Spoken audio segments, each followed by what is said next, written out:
As some of you know, my PC recently broke and I made a post about it on the YouTube community section. I want to thank everyone who reached out and left supportive comments. I managed to get a temporary PC sooner than I expected. It's not as powerful as my old setup, but it'll work for now until I can get my main PC fixed. Because of that, I can't really do a lot of fancy editing on this PC, so sorry about that in advance. I've got a long video for you today, so hopefully you enjoy it and let me know what you think. I'm Nina. I was working nights back then. My sleep never lined up with anyone else's. I lived in a rental house outside the city. You don't really know your neighbors except by the cars they drive. I'd been there about a year. My boyfriend didn't live with me yet, but he stayed over a lot when our schedules matched, which wasn't often.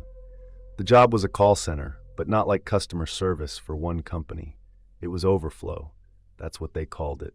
If a company's main line was busy, calls routed to us. We'd get the name of the company on the screen, sometimes a script, sometimes barely anything. We were trained to just stick to what was in front of us and not improvise.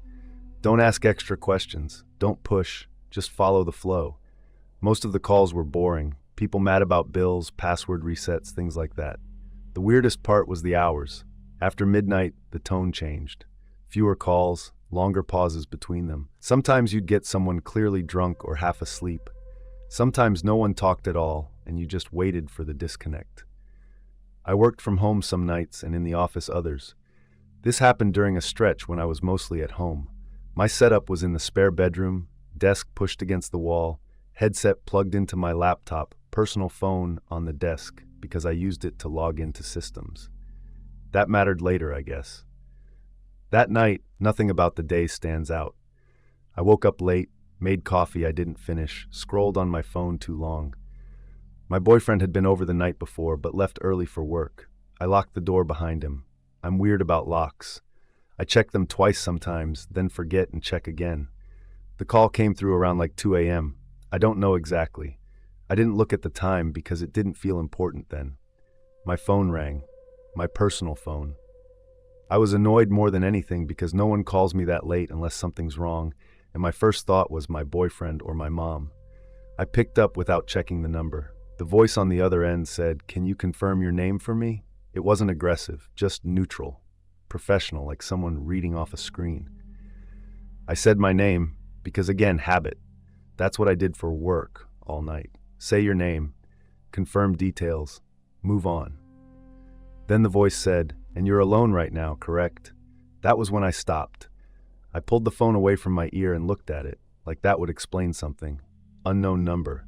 No caller ID. I said, "Who is this?" There was a pause. Not a hang-up pause. Just silence, like the person was still there but not speaking. Then they said, "We just need to confirm a few things." I asked again who it was, and this time my voice sounded different to me. Tighter. I hadn't realized it changed until later when I kept replaying it in my head. They didn't answer.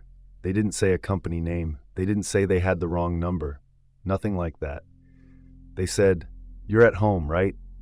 I hung up. I know that sounds dramatic, but it wasn't a decision. My hand just did it. I sat there staring at my phone after, heart going faster than it should have for a phone call. I remember telling myself it was a scam, or someone misdialed, or some automated thing. We got weird training calls sometimes at work. I tried to fit it into something normal. I went back to work calls. I put my headset back on. I didn't tell anyone. That part bothers me now, but at the time it felt like nothing I could explain without sounding stupid. About 20 minutes later, my phone rang again. Same number. I didn't answer. It stopped, then rang again right away. I answered the work line instead when a call came in, because it felt safer to talk to someone I was supposed to talk to. That call was normal. Password reset. I barely remember it except that I kept messing up the verification steps because I couldn't focus. When I looked back at my phone, there was no voicemail, just missed calls. I didn't get another personal call that night. I finished my shift. I checked the locks before bed. Front door, back door, sliding door, all locked, windows too. I remember touching the deadbolt on the back door and pressing on it like that would prove something. I slept badly, but that wasn't unusual for me then. Nights always messed with my sleep. A few days passed. I almost forgot about it, which sounds like a lie, but it's not. It faded into the background of other stuff. Bills, work, being tired all the time. That's how most things fade. Then I got another call. This time it was earlier in the evening. I was home alone again. I had just gotten out of the shower and my hair was still wet. I was in the kitchen, standing barefoot on the tile, phone on the counter. It rang once, same style. I didn't answer right away. I just stood there watching it ring. I don't know why I picked it up at all, except maybe I wanted it to stop being a question. I said hello. No one spoke. I could hear breathing. I said hello again. I asked, "Why are you calling me?" Still nothing. Then the line disconnected. I walked to the front window without really thinking about it. I pushed the curtain aside a little, the way you do when you don't want to be seen doing it. The street was dim, only one working streetlight at the corner. I saw someone standing farther down, near the edge of the light. A man. I can't say that with total confidence, but that's what my brain labeled it as. Tall, dark clothes, not moving much. He was facing my house. I froze there, curtain half open, because suddenly I was very aware of myself. Barefoot, wet hair, inside a lit room. He didn't wave or step closer or do anything obvious. He just stood there, then walked away. I didn't watch him leave completely. I dropped the curtain and backed away from the window. I remember my chest feeling tight, like I couldn't get a full breath, but I wasn't panicking yet. It was more like my body was ahead of my thoughts. I called my boyfriend. He didn't answer the first time. I left a voicemail that I regret listening to later because I sound embarrassed, like I'm apologizing for bothering him. I called again. He picked up. I told him someone was outside my house. I told him about the calls, but not very clearly. I kept skipping around, filling in details out of order. He asked if I'd called the police. I said no. He asked if the guy tried to break in.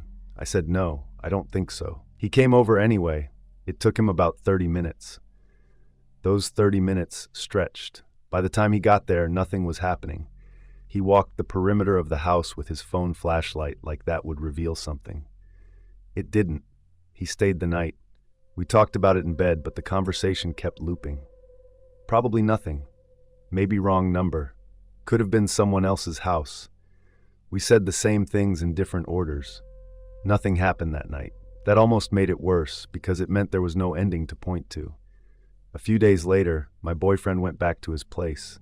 My schedule shifted again. I was alone more. I tried blocking the number. It still came through. I don't know why. Maybe it was spoofed. The next call came on a night I wasn't working. I was sitting on the couch watching something I don't remember. My phone was on the coffee table. It rang.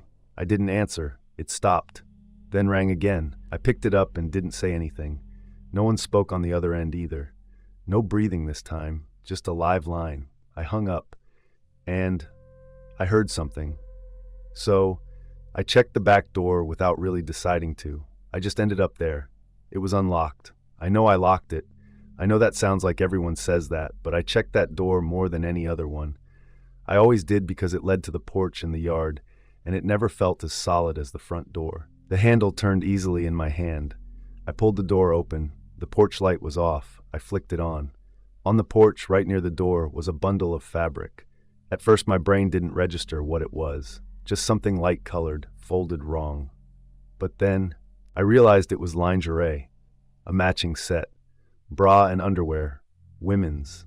Not mine. I stood there staring at it, and this weird thought popped into my head that I was going to get in trouble for it somehow, like someone would accuse me of lying or hiding something. That thought made no sense, but it was there. I didn't touch it. I stepped back inside and locked the door again. My hands were shaking then. I called the police. Also saw movement through the side window. Something ran along the side of the house. Inside. That part is hard to explain without it sounding wrong, but I was inside the house, looking toward the hallway that ran along the side wall, and I saw a shadow move fast past the doorway, like someone sprinting through a space that should have been empty. I screamed. The dispatcher kept telling me to stay on the line, to get somewhere safe. No one was found.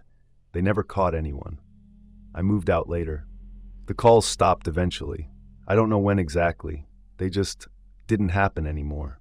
I still think about that voice, How familiar it sounded, even though I can't place it. That's the part that sticks with me the most, more than the man outside or the unlocked door. Like I should know who it was. I was living on the side of the city then. I didn't have a steady job at that point. I was picking up weekends wherever I could, helping people move, clean outs, hauling trash, stuff that doesn't ask questions. Check my phone for messages that might turn into money, and then kill time if nothing came through. That part of my life felt flat, just thin, like I wasn't really building toward anything. The friend I helped that weekend was someone I'd known a couple years. Not a childhood friend. We met through mutuals, worked a couple short gigs together, stayed in touch mostly because we both answered messages fast when work came up. I'll call him Ray here. That's not his name, but it fits close enough and it still feels weird to use the real one, even now. He was the type who always seemed like he was in the middle of something. Phone buzzing, stepping away to take calls, half listening. Not shady, just busy in a way that made it hard to pin him down. Ray texted me midweek saying he had a storage unit job over the weekend. Easy money, just sorting and tossing stuff. Behind an old mall. He said the owners were clearing out multiple units and needed help fast. Cash at the end of the day. No paperwork. I didn't think twice. Those kinds of jobs were normal for me then. The strip mall was half dead. Behind it was a row of storage units that didn't look like the newer ones with cameras and bright paint. These were older, concrete, roll-up metal doors, narrow lanes, the kind where sound doesn't carry far. You could shout and it would still feel swallowed up. We started early. Ray was already there when I showed up, sitting on the back of his car drinking coffee. 2 other people were inside the unit already, sorting boxes.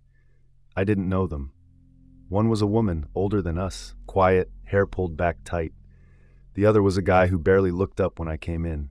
No introductions, just nods. That didn't feel strange either. These jobs often ran like that. The unit itself was deep, longer than it looked from the outside. Stacks of boxes, plastic bins, some old office furniture, filing cabinets. We were supposed to log what was there, separate trash from keep, basic stuff. Ray explained it fast and then left to check on another unit. He said that a lot. Most of the morning was boring. Lift box, open it, see papers or old clothes, tape it back up or dump it. The woman barely spoke. The other guy hummed to himself sometimes. We wrote things down on a clipboard that was already half filled out. I didn't look closely at the list. It wasn't my job to care. One of the owners came by a couple times. Middle-aged man, polo shirt, keys on his belt. Just glanced around, nodded, left again. The way someone checks on something they don't want to deal with personally. He never came all the way in. Stayed near the door. Around mid-afternoon, Ray still hadn't been back for long stretches. I noticed that. The unit felt warmer as the day went on. The air didn't move much. I took my phone out a couple times to check messages, but there was no signal inside. That was annoying more than anything. I stepped closer to the door once to get bars, and then went back in. Near the end of the day, when we were all moving slower and the boxes were thinner, I saw items being shifted that I was pretty sure we had already logged. Same filing cabinet, same cracked drawer. I assumed maybe I was mistaken. Everything in there kind of blended together after hours of it. Then a man I hadn't seen before unlocked a side door inside the unit. I didn't even know there was a side door. It was set into the concrete wall, painted the same color, easy to miss behind stacked chairs. He came in carrying nothing at first, just keys in his hand. He didn't look at us. Went straight to a stack of boxes near the back and started moving them. I watched him for a minute. He moved with purpose, not like someone learning the layout, like he knew exactly which ones he wanted.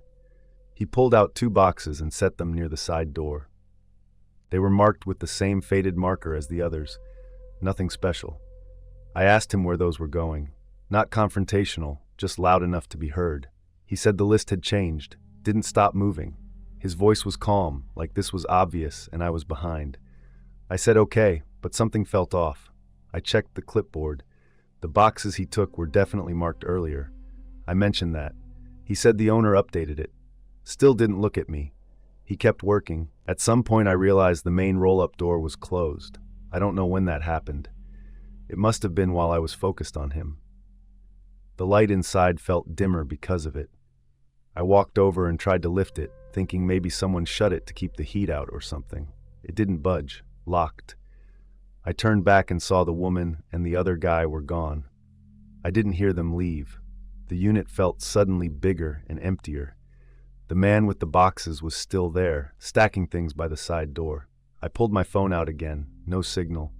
I moved closer to the door, tried again. I asked the man if Ray was around. He said he didn't know. Same flat tone. He told me to keep sorting, like I was slowing things down. I went back to the boxes, but my focus was gone. I kept glancing at the side door. He was loading items onto a cart now, just moving. Ray came back suddenly. I didn't hear his car. He was just there, stepping into the unit from the side door, eyes wide in a way I hadn't seen before. He looked at me and said we were done for the day. Just like that. No explanation. I started to ask what about the rest, and he cut me off. Said we'd finish another time. His voice was tight, strained. The man pulled out a gun. 1 second he was reaching into his jacket. The next it was in his hand, pointed between us. I don't know guns well. It was black, not huge, but it looked real enough. He told us to stay where we were. His voice changed then, like he was done pretending. He said this didn't concern us, that we were going to leave and not talk about it. He looked at Ray when he said that. Ray nodded immediately. I felt my mouth go dry. My hands were shaking. I kept them visible without thinking about it. The man told us to move toward the main door. He unlocked it himself. The daylight felt blinding when it rolled up. He kept the gun low but visible. Enough that there was no confusion. He told me to go first. I stepped out into the lane behind the strip mall. It felt unreal to be outside again. Cars passing on the road nearby like nothing was happening. He told Ray something quietly that I couldn't hear. Then he looked at me and said I was done, that I should forget the whole thing. His eyes stayed on my face like he was memorizing it. Ray promised him we wouldn't say anything. Said it twice. The man nodded and went back inside, closing the door behind him. Ray told me to leave. Right now. He wouldn't look at me. I wanted to ask questions, but my legs were already moving. I got in my car and drove away, shaking so hard I had to pull over a few blocks down. My phone finally got signal and flooded with notifications that didn't matter. I didn't call anyone. I didn't know who to call. The police felt like a bad idea. I didn't know what I'd even say. Storage unit, gun, boxes. It sounded thin in my head. Ray texted me later that night, said he was sorry, said it was complicated, said for my own safety I should let it go. He promised he'd pay me anyway. He did the next day, cash left in my mailbox. We didn't talk after that. A few messages here and there. I tried once to bring it up again and he shut it down fast. Said it wasn't worth reopening, said nothing good would come from it. Then some months later, his number stopped working. Messages didn't deliver, his social media disappeared. Not inactive, just gone. I asked around. People who knew him shrugged. Some said he moved. Some said they hadn't talked to him in a while either. No one seemed surprised enough. My name is Kate, and I was renting the basement of a house that already felt kind of temporary, even before anything happened. I don't mean unsafe or creepy, just not permanent. I'd moved there because it was close to where I was working at the time, and I didn't want roommates anymore. I'd done the shared apartment thing for years, and I was tired of people leaving dishes and talking too loud at night. This place was advertised as a private basement unit, and when I first saw it, that was basically true. It had its own door on the side of the house, a small kitchen, 1 bedroom, and a bathroom. The couple who owned the house lived upstairs with their kids. A man and a woman, both a little older than me. I was in my late 20s then. They had 2 kids, both elementary school age. The kids were loud sometimes, but it was a basement, so noise was kind of expected. I didn't really mind. I worked long shifts and mostly just wanted a place to sleep, shower, and keep my stuff. The lease wasn't formal. It was one of those we'll do month to month, cash is fine arrangements. At the time that didn't bother me. I'd done that before. They seemed normal enough, friendly but not overly so. The woman talked more than the man. The man was quieter, but not in a creepy way, just sort of there. At first, everything really was fine. I'd leave early in the morning, come back in the evening, make something quick to eat, watch stuff on my laptop, sleep. The entrance to my place was on the side of the house, down a short set of concrete steps. There was a door at the top that led into the main house, but it was locked from their side, not mine. They explained that when I moved in, said it was just for fire code or something. I don't remember exactly. There was also a small storage area near the furnace room that technically connected to the rest of the basement. They said they might need access to that occasionally for pipes or storage, but they'd always let me know. The first time I noticed something off, I didn't even react much. I came home from work and the light in the hallway was on. I always turned it off when I left. I figured I'd forgotten. I also noticed the door to the furnace room was open, which I usually kept closed because it made the whole place smell more like dust and metal. Again, I didn't think much of it. I assumed they'd been down there for something. A few days later, I came home and one of my kitchen chairs was pushed slightly out of place. I stood there looking at it, trying to remember if I'd left it like that. I couldn't say for sure that I hadn't, so I let it go. After that, it started happening more often. Once, my bathroom trash can was emptied when I knew it had been half full when I left that morning. That one bothered me more, because why would they empty my trash? I asked them about it the next time I saw them, trying to keep it casual. The woman immediately said they'd needed to check a pipe and didn't want to leave a mess. She said it like she was doing me a favor. The man just nodded.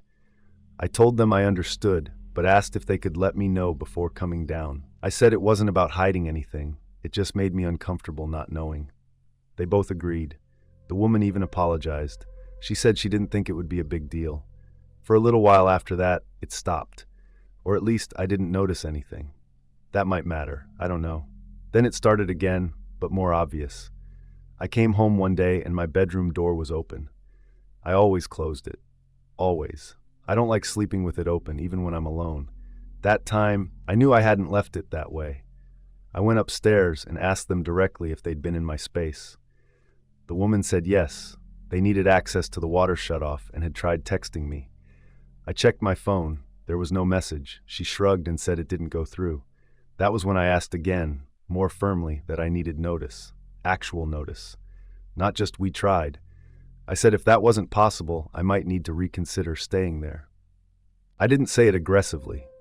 I remember that, because later they accused me of being hostile, and that didn't feel accurate to how it went.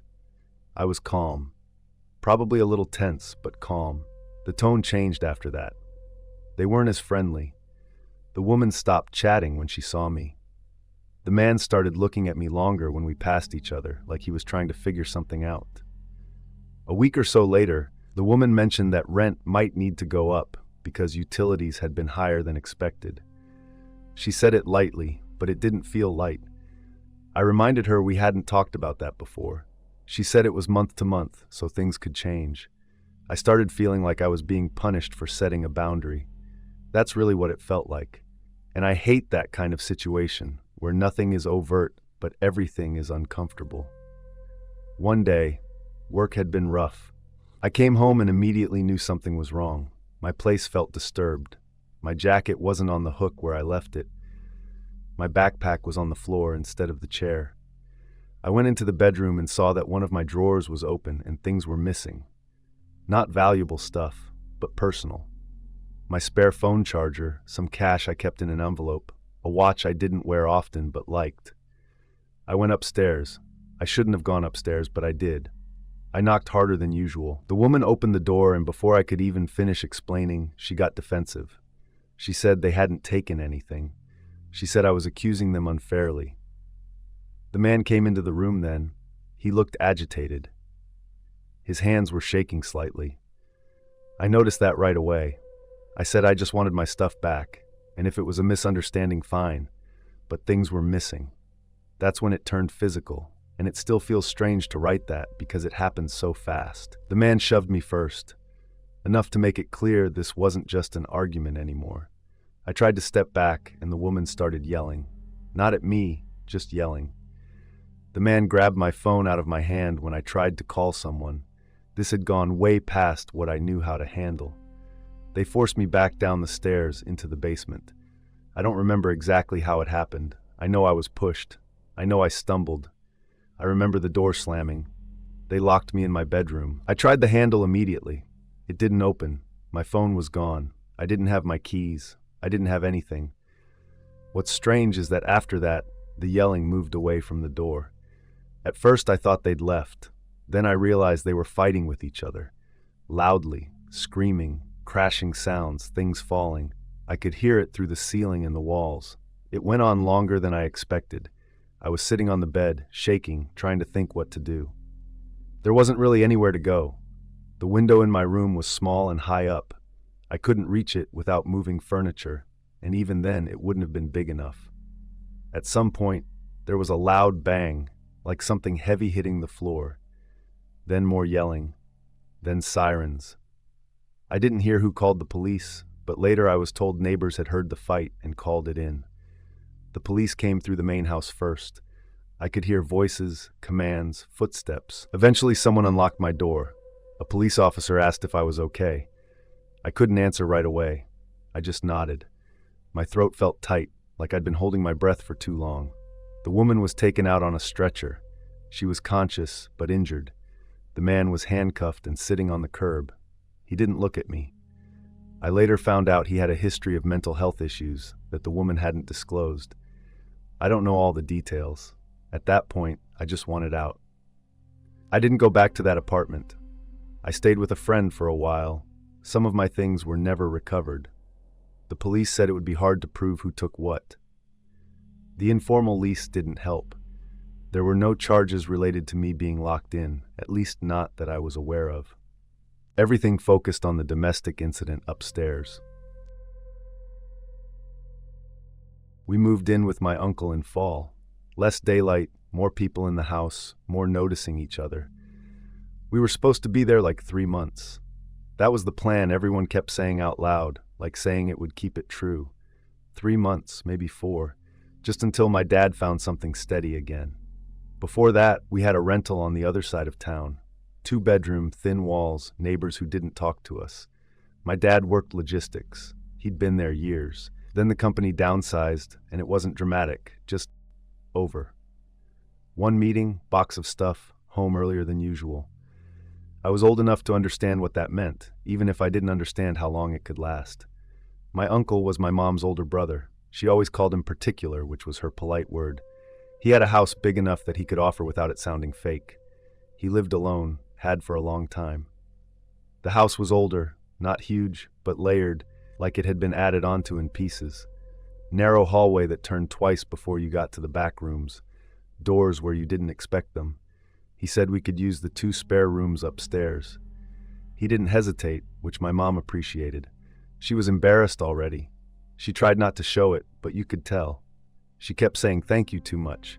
At first it felt like a reset. No rent for a bit. My dad applying everywhere. My mom cooking more because she had access to a bigger kitchen again. My uncle had rules, but nothing that sounded insane when he said them. He liked doors closed, lights off if you weren't in the room, shoes by the rack, not scattered, quiet after 10 on weekdays, that kind of stuff. The house itself had a smell I can't really describe except old fabric and something sharp underneath, like cleaning product but not fresh. He cleaned a lot, or maybe wiped. Everything had that wiped feeling. Not dusty, but also not warm. He was home a lot. I don't remember him leaving much. Sometimes he went out in the evenings, but I never knew where. He didn't talk about work. I don't even know if he was working at that point. I never asked. None of us did. The first comments were small. My uncle would pause when someone left a door half open. He wouldn't yell. He'd just stand there and say, "That door needs to be shut all the way," and wait until you did it. If you forgot again later, he'd remind you again. Same tone, same words. Then it became about how doors were shut. Too hard, too soft. You had to turn the handle all the way so it didn't click twice. That one stuck with me because I didn't even know doors could click wrong. He didn't like noise carrying. He'd stop mid-sentence if someone laughed too loud. He didn't like overlapping sounds. TV and talking at the same time bothered him. Running water while someone else was speaking bothered him. He'd look irritated, just wound. The washing machine became a thing about a month in. He wanted us to ask before using it. Not because of cost, he said, but timing. He had cycles he followed. that word, cycles. Certain days were for certain loads. He kept a little notebook in the kitchen drawer, not a calendar, just lines with dates and short notes. I saw it once when I was looking for a pen. My parents went along with it. That's important. They didn't push back. They'd exchange looks sometimes, but then they'd just say, okay. We were dependent. Everyone knew it, even if no one said it directly. Rooms started getting locked. First, it was the basement door. He said there were tools down there, and it wasn't safe. Fair enough. Then the small office off the hallway. Then one of the upstairs rooms we weren't using anyway. Each time he explained it like it was temporary or practical. The keys were on a ring he kept in his pocket. You could hear them when he walked. That sound became something you noticed without thinking about it. There were friends who came over sometimes, always in the evening, usually 2 or 3 people. They didn't look strange exactly, but they were quiet in a way that didn't feel social. They didn't really greet us. They nodded. Sometimes they didn't look at us at all. They'd go into the locked office once my uncle unlocked it and the door would close. They stayed a long time, sometimes past midnight. My uncle said they were discussing personal projects. He didn't elaborate. My parents didn't ask. I didn't like how the house felt during those nights. The air felt different. That sounds weird, but it wasn't fear, just awareness. Like you were supposed to be careful without knowing why. The argument happened on a weeknight. I remember because my dad had an interview the next morning. Everyone was tense already. The washing machine was running when it wasn't supposed to be. My mom had started a load without asking because she needed clothes for the interview. She told my uncle after, not before. He didn't yell at first. He said very clearly that this was not acceptable, that boundaries had been crossed. My dad tried to smooth it over. He said it was a misunderstanding. My uncle said it wasn't. It escalated faster than I expected. Voices raised. My uncle said we didn't respect his space. My dad said we were doing our best. My mom tried to intervene, but she was crying already, which didn't help. My uncle moved closer to my dad, not aggressively at first, just closer than normal. He kept pointing toward the laundry room. His hand was shaking. I noticed that because it surprised me. Then he shoved my dad. It wasn't accidental.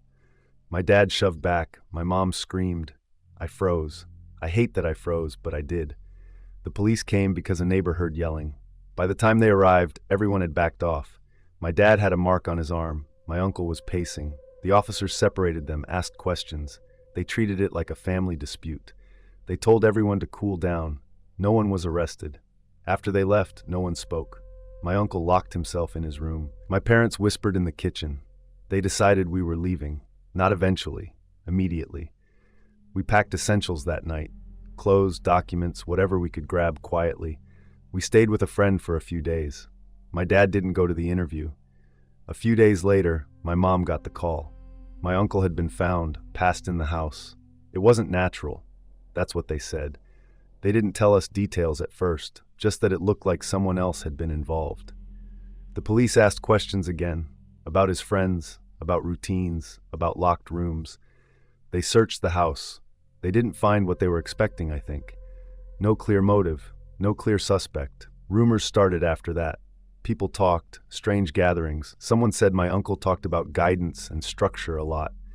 Someone else said he had influence over people who came by. Cult got mentioned, but not officially. Nothing concrete. Nothing was ever proven. My mom still defends him sometimes, says he was just strict.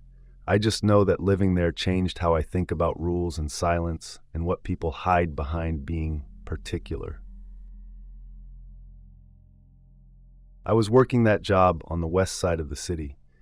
It was one of those areas where you still pass empty lots and tree lines between buildings, like the city didn't fully decide what it wanted to be yet.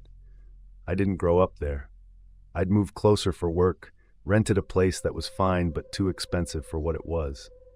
Thin walls, parking was bad, everything creaked. I was already counting money all the time then. Gas, especially. It was the thing I kept complaining about, even more than rent, which is saying something. My name is Jennifer, by the way. I had a car, but it drank fuel like it was bored. I was filling it up every few days, and every time I did, I'd tell myself I'd start doing something smarter, like carpooling, and then I wouldn't. I don't know why it took so long. Pride. or just habit. I liked leaving when I wanted. I liked not depending on people. That was kind of my thing back then. I didn't think of it as a thing, but looking back, yeah. I didn't like owing people rides or favors. The carpool came up because someone at work mentioned it casually. Not even directly to me. Just in the break room complaining about gas, same as always, and someone said there was already a small group doing it. A few people rotated driving. They lived sort of along the same stretch. Not exactly the same area, but close enough that it worked. I didn't join right away. I asked questions first. Who was in it? What time they left? How strict it was? I remember asking if they were the kind of people who got mad if you were late by 2 minutes. I hate that. I'm usually on time, but I don't like feeling watched for it. Eventually I said yes, mostly because I did the math one night and it made me feel stupid not to. That's really what pushed me. There were 4 of us, including the driver, but not always the same driver. That's how it was supposed to be. We rotated. Mondays one person, Tuesdays another, that kind of thing. Except one guy drove more than the others. He liked to drive. Or at least he said he did. He had a nicer car too. Cleaner, not fancy but newer, and it didn't rattle like mine. I'm not going to say his name, not because I don't remember it, I do, but because it feels weird to say it now. Also because I don't want this to sound like I'm building him up as a character. He was just a guy from work, mid-30s, hard to tell with some people. He dressed normal, nothing stood out. Button-up shirts sometimes, hoodies other days. He joked a lot, like little comments under his breath. The first thing I noticed about him was the routes. He didn't like taking the same way twice. At first I thought it was just a preference. Some people hate traffic lights. Some people swear by back roads. I didn't care that much. I was just happy not to be paying for gas every day. So when he'd turn somewhere I wasn't expecting, I didn't say anything. But it kept happening. Every morning was different. Not wildly different, but I stopped recognizing where we were until we were almost at work. He'd take side streets, then cut through areas that didn't really connect logically, then end up on a main road again like it was normal. Someone joked about it once, like, "You allergic to the highway or something?" And he laughed and said, "Traffic patterns change. You can't trust the same route every day." That sounded reasonable. I didn't argue. None of us did. He started making jokes after that, though. Not right away. It took a few weeks. Stuff like, "This road's always clear," or "Nobody bothers watching this one," said in a joking tone. He'd smile when he said it like he was being sarcastic. And we'd laugh because what else do you do? It didn't feel serious. It felt like dry humor. I remember one morning someone asked what he meant by watched, and he said, traffic cams, cops, whatever. He shrugged like it was obvious. That was the end of it. I didn't think about it after that. I really didn't. I had other things going on. Work stuff, family stuff. I was tired a lot. The carpool just became part of the routine. Wake up, grab coffee, walk out, get in the car, half listen to whatever conversation was happening, stare out the window. I usually sat in the back. Not always, but often. I liked having my own space. I'd wear a jacket most days because mornings were cold, even when the afternoons weren't. Just a light one. Nothing heavy. He'd drop people off in order of distance from work on the way home. That part mattered. 2 people lived closer in. I lived the farthest. It wasn't way out in the middle of nowhere, but it was definitely last. I didn't mind. It meant I got more quiet time. Usually by the time it was just the 2 of us, he'd turn the radio down and stop talking as much. The day it happened felt like any other day, which I know is something people say, but it's true. There wasn't a bad feeling in the morning. There wasn't a moment where I thought, I shouldn't get in this car. I remember what I was thinking about instead, and it was stupid. I was annoyed because I'd forgotten my lunch and was going to have to buy something overpriced again. Work itself was normal, long. I don't even remember what I did that afternoon. Emails, meetings, the kind of stuff that blends together. We left around the usual time, same people, same order. The first drop-off went fine, so did the second. By the time it was just me and him, it was already getting darker. He took a turn I didn't recognize. That wasn't unusual, technically. But it was different. This wasn't a side street or a shortcut between neighborhoods. This was narrower, trees on both sides, no houses right there. I remember thinking it looked more like somewhere you'd go to hike, not drive home from work. I didn't say anything at first. I watched. He kept driving like it was nothing. The road wasn't paved well. There were bumps. The car slowed down a bit, not because he braked, just because the road demanded it. I asked him if this was faster. He said yeah, usually, but he didn't look at me when he said it. That's when I started paying attention in a different way. Just checking, noticing. The trees were close. There weren't any other cars, no streetlights. My phone was in my bag. I remember thinking I should probably keep it in my hand, just in case, but I didn't take it out. I don't know why. Maybe because I didn't want to look paranoid. He slowed down more and then stopped. Just stopped. No driveway, no intersection.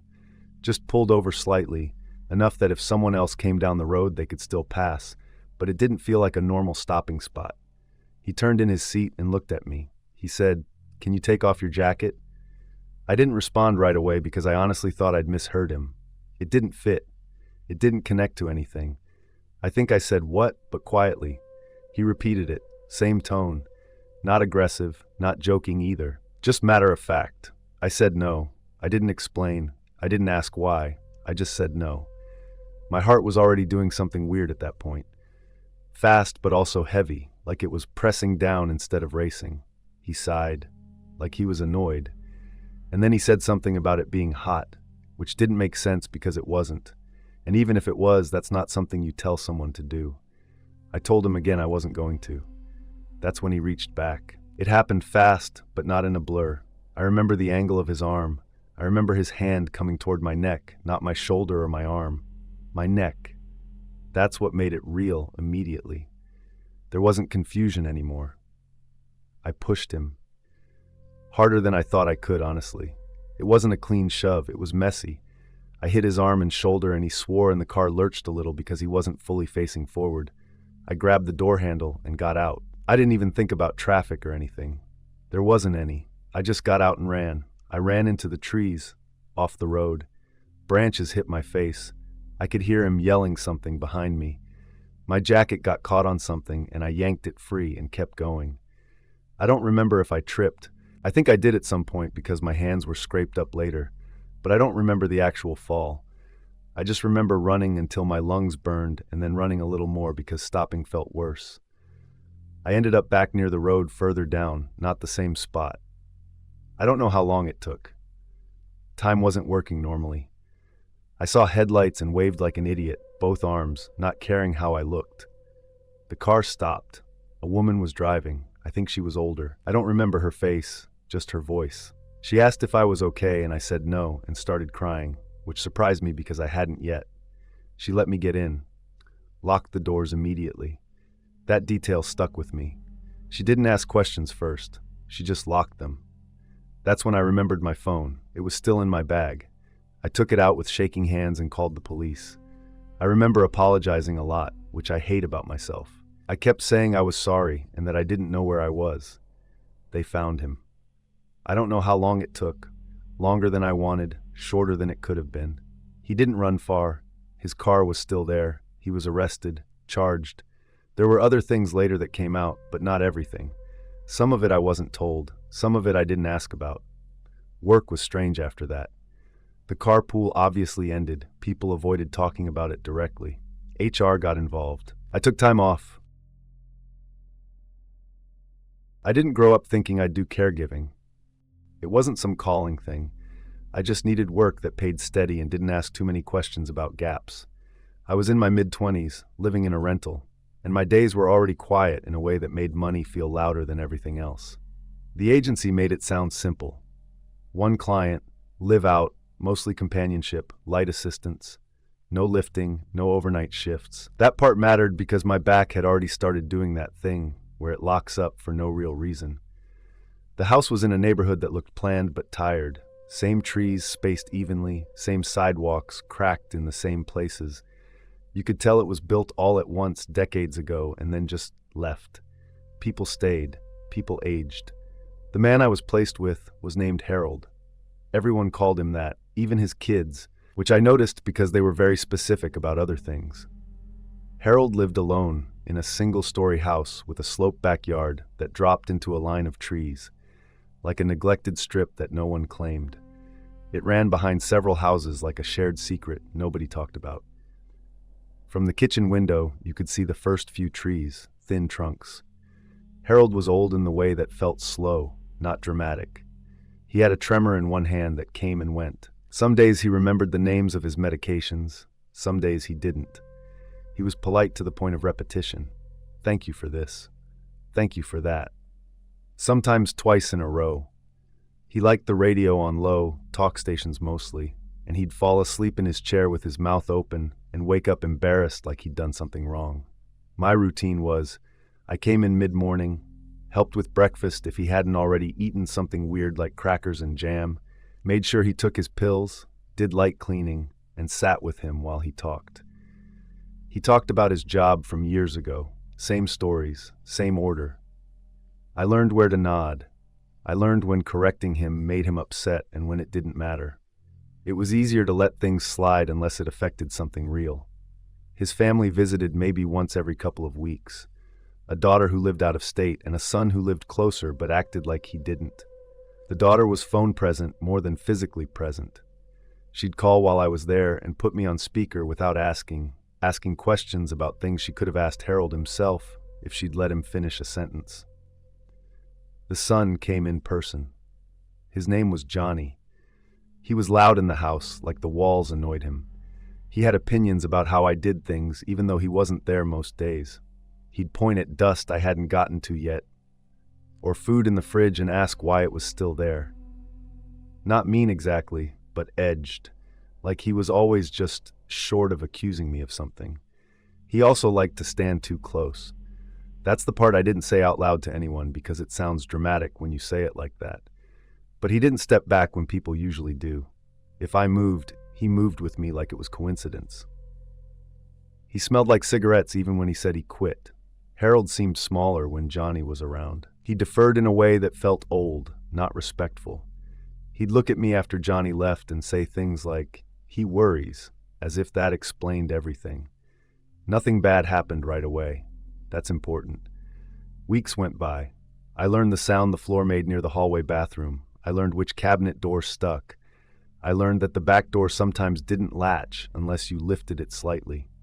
I mentioned that last thing to the agency in an offhand way. They said they'd note it. Johnny started coming by more often. Short visits, sometimes unannounced. He'd park half on the lawn. He asked me questions about my schedule that weren't his business, like what time I left and which days I didn't come. I answered vaguely. I thought I was being smart about it. Maybe I wasn't. There was one afternoon where Harold was asleep and Johnny showed up anyway. He walked through the house like he owned it, which I guess he technically did in some future sense. He stood in the kitchen while I wiped the counter I'd already wiped once. He told me the backyard needed attention, that Harold used to keep it clean. I said the agency didn't include yard work. He laughed like that was funny. He asked if I'd ever gone back there. I said no. I hadn't, not really. There was no reason to. The trees made the yard feel smaller, closed in. He said something. I didn't respond. I kept wiping the same spot until it squeaked. After that, I made sure I left earlier on days he was likely to come. I didn't tell the agency why. I told myself it wasn't a big deal.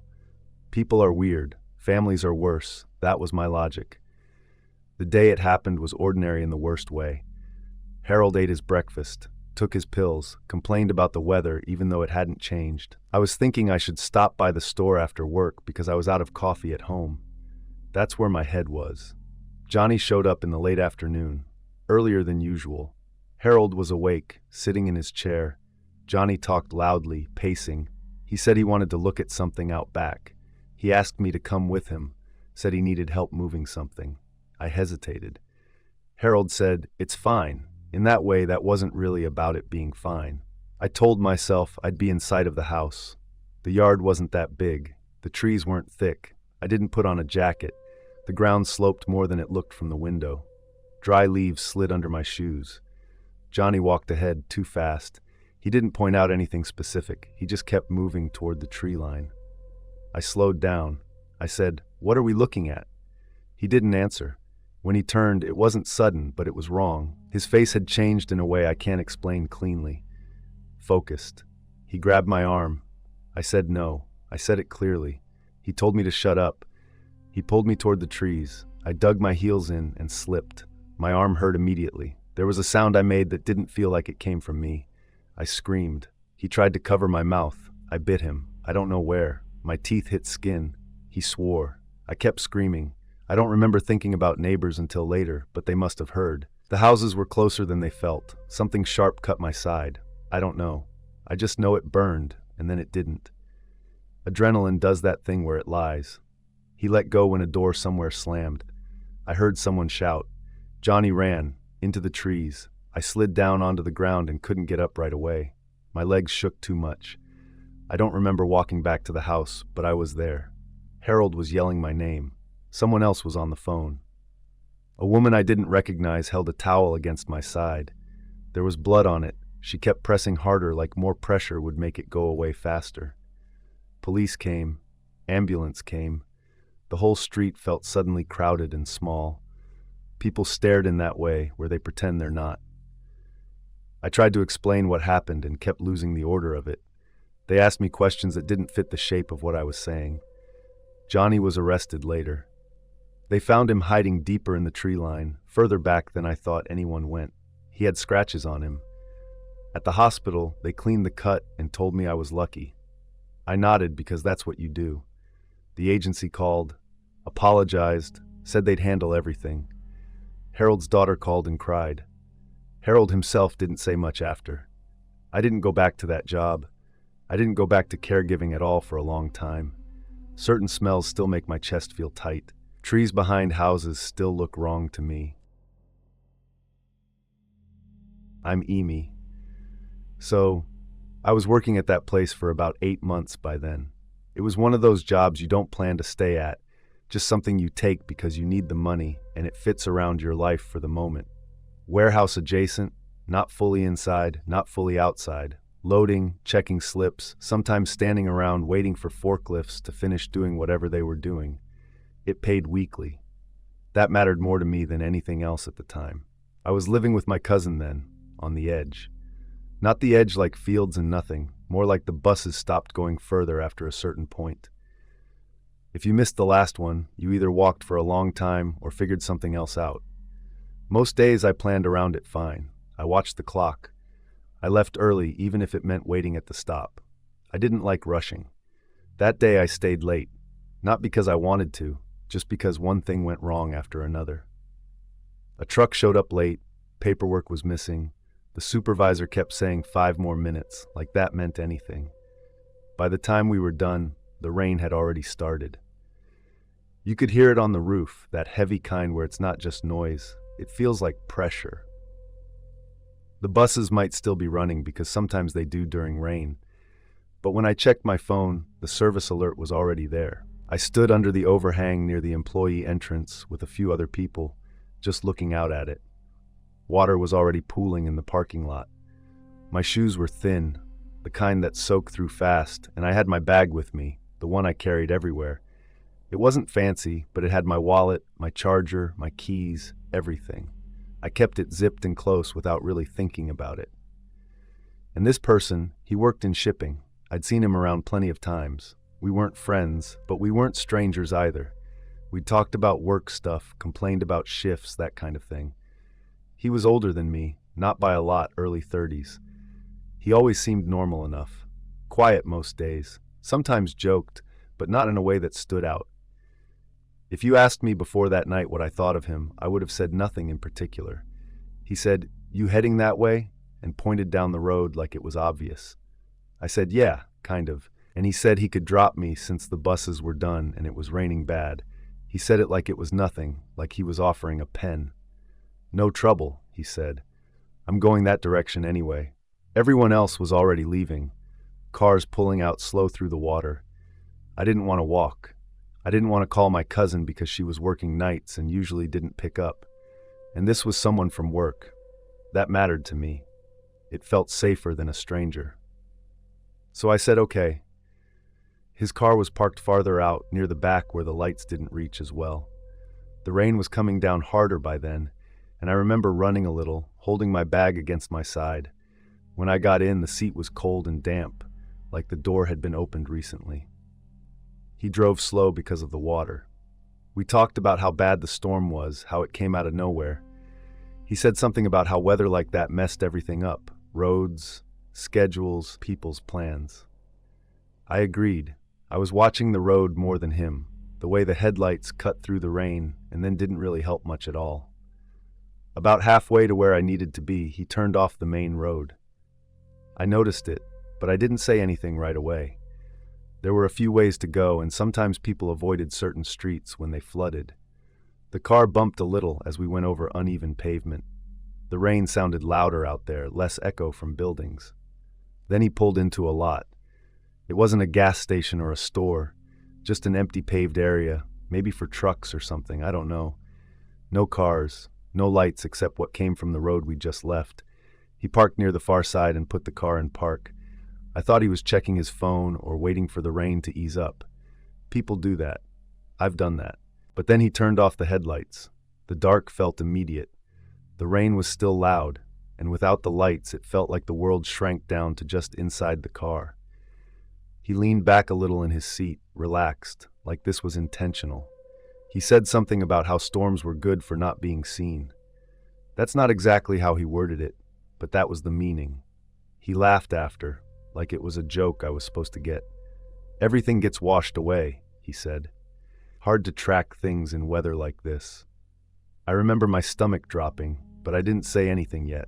I didn't want to jump to conclusions. That's always been a problem for me, worrying about overreacting. I told myself he was just talking, just being weird in that way some people are when they think they're being clever. I adjusted my bag on my lap without thinking, and his hand moved. It wasn't sudden like in movies. He reached toward my bag almost casually, like he was going to point something out. His fingers closed around the strap and he tugged. I pulled back automatically. "What are you doing?" I said. He laughed. Actually laughed. "Relax," he said. "I'm just messing with you." But he didn't let go right away. He tugged again. The bag shifted and I had to grip it with both hands. My heart was pounding. I told him to stop. I said stop more than once. The locks clicked. I didn't even realize the doors weren't locked before that. The sound was sharp in the quiet car, even with the rain. He leaned over slightly, closer than he'd been before, and tried to pull the bag again. When that didn't work, his hand slid up my arm. I shoved him away. The seatbelt cut into my shoulder when I moved. He pushed back, harder, trying to force me toward the back seat. There wasn't much room. The car felt too small, like the air was gone. I screamed. I know I did because my throat hurt afterward, but it didn't sound like what I expected. It was messy and loud, and I couldn't control it.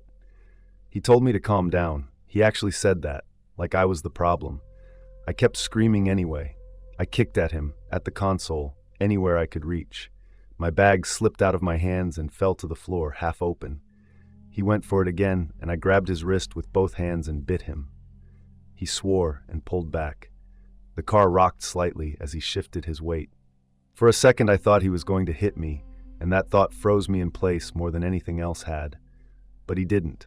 He sat back, ran his hand through his hair, breathing hard. The rain kept hitting the roof like nothing had changed. "Jesus," he said. "You didn't have to do all that."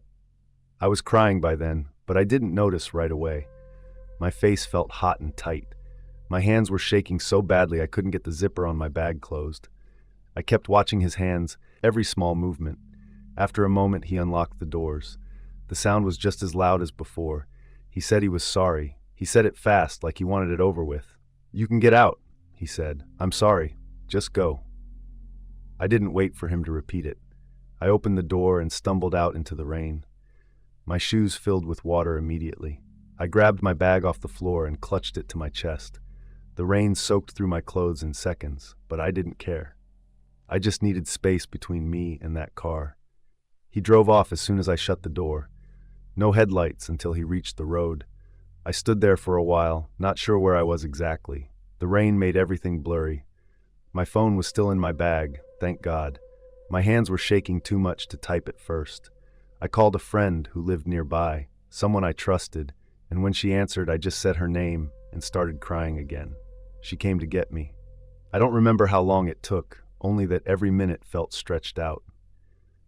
I kept looking around, expecting the car to come back, even though that didn't make sense. When she pulled up, I ran to her like I was afraid she'd disappear. I tried to explain what happened, but the words came out weird. I kept stopping and starting over. She kept saying it was okay, that I was safe now. I stayed with her that night. I didn't go home. I never reported it. People ask me that sometimes carefully, like they're stepping around something fragile. I didn't have a good answer then, and I still don't know if I do now. Part of it was fear. Part of it was not wanting to deal with questions, with being looked at like I'd done something wrong. Part of it was that he never came back to work. The next week, his name was just gone from the schedule. No explanation. Someone said he'd quit. I kept working there for a few more months. I took the bus earlier. I walked when I had to. I never accepted another ride from anyone there, no matter how harmless it seemed. Years later, I still feel my body tense when someone locks a car door after I get in, even if it's someone I love and trust. I think about that night more than I want to. The sound of rain. The dark inside the car. The way he laughed like he was sharing a joke only he understood. I don't tell myself stories about what could have happened. I don't need to. What did happen was enough. I don't know where he is now.